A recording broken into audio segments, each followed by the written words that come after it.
Hello friends, स्वागत है आपका मेरे YouTube channel knowledge with Sandeep नागर में। तो कैसे हो आप सब? आई होप आप सब अच्छे होंगे। मैं भी ठीक हूँ। तो आज का जो हमारा टॉपिक है वो है कॉम्पिटिटिव होस्ट। तो सबसे पहले हम समझते हैं कॉम्पिटिटिव होस्ट क्या है। तो कॉम्पिटिटिव होस्ट होस्ट हमने किसको बोला था? होस्ट हमने उसको बोला था जिसके अंदर हमने जीन को ट्रांसफ़र कराया। तो यहाँ पे सबसे पहले हमने देखा था, ये जैसे मान लो हमारा जीन है, ये हमारा डीएनए है, और ये जो है ये प्लाज्मिड है।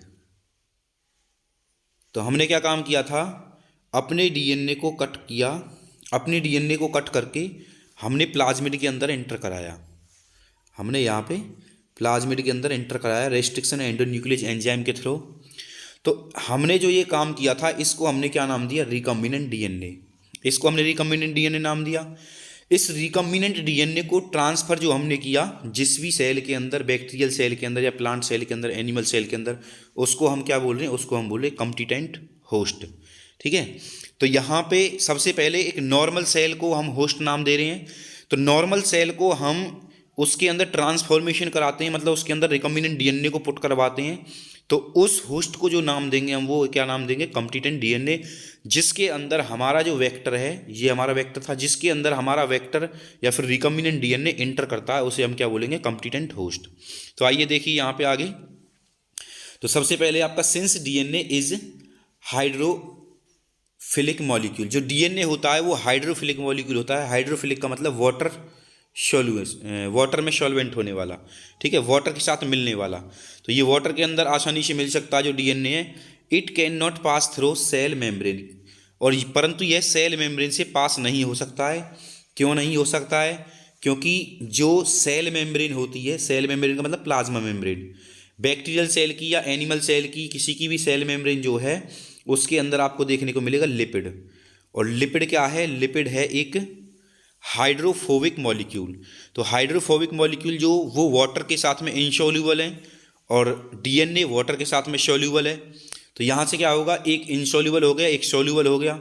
तो जो लिपिड है वो वाटर वाले, जो वाटर में मिक्स होने वाले या फिर वाटर सॉल्यूशन वाले मटेरियल को इंटर नहीं होने देता है। तो आपकी जो प्लाज्मा मेम्ब्रेन होती है वो बाईफॉस्फेट लिपिड से बनी होती है, और जो बाईफॉस्फेट लिपिड होता है ये वाटर सॉल्यूबल मॉलिक्यूल को इंटर नहीं होने देगा। जब वाटर सॉल्यूबल मॉलिक्यूल को इंटर नहीं होने देगा तो डीएनए भी आपका क्या है? वाटर सॉल्यूबल मॉलिक्यूल है, और ये भी आसानी से इंटर नहीं होगा।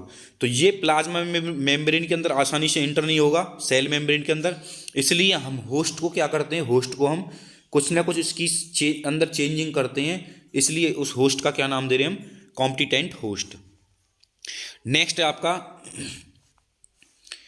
इन order to force bacteria to take up the plasmid. तो जब हम प्लाज्मिड को लेते हैं, प्लाज्मिड को बैक्टीरिया के अंदर डालने के लिए लेते हैं, फोर्स करते हैं, तो the bacterial cell must be first made up competent. तो सबसे पहले हम क्या काम करते हैं? बैक्टीरियल सेल को कॉम्पिटिटेंट बनाते हैं डीएनए को उसके अंदर लेने के लिए। This is done by treated them with a specific concentration of divalent cation. तो ये जो काम होता है इसको जो हम क्या करते हैं, एक स्पेशल, एक विशेष कॉन्सेंट्रेशन डाइवेलेंट कैशन से उसे ट्रीट करते हैं। तो जैसे कि डाइवेलेंट कैशन कौन सा? आपका कैल्शियम। कैल्शियम का मतलब Ca2 पॉजिटिव, तो इस पे Ca पे 2 पॉजिटिव है, इसलिए इसको हम क्या नाम दे रहे हैं? Divalent cation. तो जो डाइवेलेंट कैटायन है कैल्शियम, इसका कॉन्सेंट्रेशन बढ़ा करके हम डीएनए को ट्रीट करते हैं। तो सॉरी, डीएनए को ट्रीट नहीं करेंगे, हम करेंगे बैक्टीरिया को ट्रीट। जब हम बैक्टीरिया को ट्रीट करेंगे तो जो बैक्टीरियल सेल की जो मेम्ब्रेन है वो क्या होगा? बैक्टीरियल सेल की मेम्ब्रेन कैल्शियम 2 पॉजिटिव की वजह से वहाँ से जो बैक्टीरियल सेल के अंदर छोटे छोटे पोर होते हैं वो पोर कैसे हो जाएंगे? बड़े बड़े हो जाएंगे। तो जो बैक्टीरियल सेल मेम्ब्रेन है उसके पास, उसके जो पोर हैं वो बड़े बड़े हो जाएंगे, जिसकी वजह से increase the efficiency with which DNA inter, जिसकी वजह से वो डीएनए को इंटर कर पाएंगे। उनकी इफिशियंसी, डीएनए को इंटर करने की जो इफिशियंसी, जो मात्रा है वो बढ़ जाएगी। आगे आपका the bacterium cell through pores in its cell wall. तो जो बैक्टीरियम सेल की जो सेल वॉल थी उसके पोर बड़े बड़े हो गए अब, और उन बड़े बड़े पोर की वजह से अब डीएनए अंदर की तरफ एंटर कर जाएगा। आगे आपका ये पहला प्रोसेस है, इसके अंदर हम क्या काम कर रहे हैं? कैल्शियम का कॉन्सेंट्रेशन बढ़ा करके सेल मेम्ब्रेन के अंदर चेंजिंग कर रहे हैं, जिससे कि डीएनए अंदर एंटर होता है। दूसरा प्रोसेस है आपका इनक्यूबेटिंग करके। तो सेल को हम इंक्यूबेटिंग करके भी हम क्या काम कर सकते हैं, सेल और वेक्टर दोनों को। तो हम क्या काम करेंगे, एक हमने ये ले लिया सेल, इसके पास में ही बिल्कुल ले लेंगे वेक्टर, दोनों को एक साथ लेंगे। दोनों को एक साथ लेने के बाद में सबसे पहले क्या काम करेंगे, रिकम्बिनेंट डीएनए को और इसको दोनों को आइस पर रखेंगे। आइस पर रखने के बाद में कुछ टाइम के लिए आइस पर रखेंगे, फिर कुछ टाइम के बाद में उसे क्या करेंगे, 42 डिग्री सेल्सियस हीट पे ले जाएंगे। एक साथ आइस से 42 डिग्री सेल्सियस हीट पे जाना तो एक तरीके से बहुत ज़्यादा टेम्परेचर चेंज हो जाना है, ठीक है।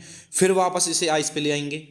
तो इस तरीके से जब इनके अंदर हम करेंगे तो सबसे पहले रिकम्बिनेंट डीएनए के साथ में सेल को इंक्यूबेटिंग कैसे करा रहे हैं, पहले उसको आइस पे प्लेस किया, आइस पे प्लेस करने के बाद में उसे 42 डिग्री सेल्सियस पे हीट शॉक करवाया, उसके बाद फिर उसे बैक पे आइस पे ले गई। तो यहाँ से क्या होगा, जो बैक्टीरिया होगा वो रिकम्बिनेंट डीएनए को लेने के लिए इनेबल हो जाएगा, वो रिकम्बिनेंट डीएनए को लेने के लिए सक्षम हो जाएगा, क्योंकि वो दोनों इंक्यूबेट हो चुके हैं, दोनों एक तरीके से मुलायम बन चुके हैं। नेक्स्ट आपका, this is not only way to introduce alien DNA of into host. तो जो हमारा जीन ऑफ इंटरेस्ट था या फिर एलियन डीएनए था होस्ट सेल के अंदर, केवल ओनली रास्ता, मतलब ये ही दो तरीके नहीं हैं, इनसे अलग भी आपको तरीके देखने को मिलेंगे। जैसे कि आपका मेथड है माइक्रो इंजेक्शन। तो माइक्रोस्कोपिक लेवल पे इंजेक्शंस होते हैं, उन इंजेक्शन के थ्रू हम क्या काम करते हैं, रिकम्बिनेंट डीएनए को डायरेक्टली इंजेक्ट कर देते हैं न्यूक्लियस में। किसके न्यूक्लियस में, एनिमल सेल के न्यूक्लियस में। तो इंजेक्शन जो होते हैं वो एनिमल के अंदर ही लगते हैं, इसलिए माइक्रो इंजेक्शन का यूज हम एनिमल सेल के लिए ही करते हैं। इससे अलग एनोदर मेथड जो आपका सूटेबल फॉर प्लांट, जो कि प्लांट के लिए सूटेबल है, cells are bombarded with high velocity micro particles of gold and tungsten. तो बहुत छोटे छोटे माइक्रो पार्टिकल होते हैं गोल्ड और टंगस्टन के, वो बुलेट शेप के होते हैं, जैसे कि गन के अंदर बुलेट होती हैं। तो आपका दूसरा पॉइंट जो है जीन गन, या फिर बोलेंगे उसे बायोलिस्टिक्स। तो जैसे गन के अंदर बुलेट होती है, सेम गोल्ड और टंगस्टन के ऐसे बने बने माइक्रो पार्टिकल होते हैं। इन माइक्रो पार्टिकल के साथ में हम डीएनए को कोट कर देते हैं, डीएनए को उसके ऊपर चढ़ा देते हैं, और इस मेथड के थ्रू हम क्या करते हैं, इस मेथड के थ्रू हम प्लांट सेल के अंदर, किसके अंदर, प्लांट सेल के अंदर जीन गन के थ्रू उसके न्यूक्लियस को शूट करते हैं, ठीक है। तो सेल वॉल के बाद वो सीधा न्यूक्लियस में, ये हमारे पास में जीन गन मान ली हमने, तो ये जीन गन के द्वारा केवल न्यूक्लियस को शूट करने का काम करेंगे, ठीक है। न्यूक्लियस से बाहर भी नहीं जाना चाहिए कि सेल को आर पार कर जाए, ऐसा भी नहीं होनी चाहिए जीन गन के साथ में, मतलब इसके साथ में बैक्टीरिया के साथ में ऐसा भी नहीं होगी वो सेल वॉल कोई पार नहीं करे। तो उतनी स्पीड से जीन गन काम करती है, जो कि बिल्कुल फिक्स न्यूक्लियस के अंदर डीएनए को पहुंचाने का काम करती है। नेक्स्ट है आपका लास्ट मेथड जो है जिसको यूज करते हैं डिसआर्म पैथोजन। अगर हम पैथोजन का, जो हमारा पैथोजन है, तो हमने पढ़ा जो पैथोजन होगा वो क्या काम करेगा, पैथोजन जो होता है वो डिसीज़ कॉज कराता है। तो मान लो हमारे पास में ये पैथोजन है, ये पैथोजन डिसीज़ कॉज कराएगा, तो इसका कोई जीन है हमारे पास में, ये जो इन्फेक्शन फैलाने वाला जीन है। तो जब हम इन्फेक्शन फैलाने वाले जीन को डिसआर्म कर देंगे, इसको एक तरीके से किल कर देंगे, इसको हानि पहुंचा देंगे, तो यहाँ से ये सेल को इन्फेक्ट करेगा और रिकम्बिनेंट डीएनए को ट्रांसफ़र करेगा होस्ट के अंदर, ठीक है। तो इस तरीके से हम इन तरीके से हम होस्ट को कॉम्पिटेंट बनाते हैं। आई होप आपको वीडियो का सारा कंटेंट समझ में आ गया होगा। इससे अगला टॉपिक आपका process of recombinant DNA technology, इससे नेक्स्ट पार्ट में ये आपको टॉपिक देखने को मिलेगा। तो एनसीईआरटी लाइन टू लाइन पढ़ने के लिए और नीट प्रीवियस ईयर क्वेश्चंस करने के लिए हमारे चैनल को सब्सक्राइब करें, साथ में ही बेल आइकन पर क्लिक करें, लाइक करें, शेयर करें, सब्सक्राइब करें। Thanks to watching my video.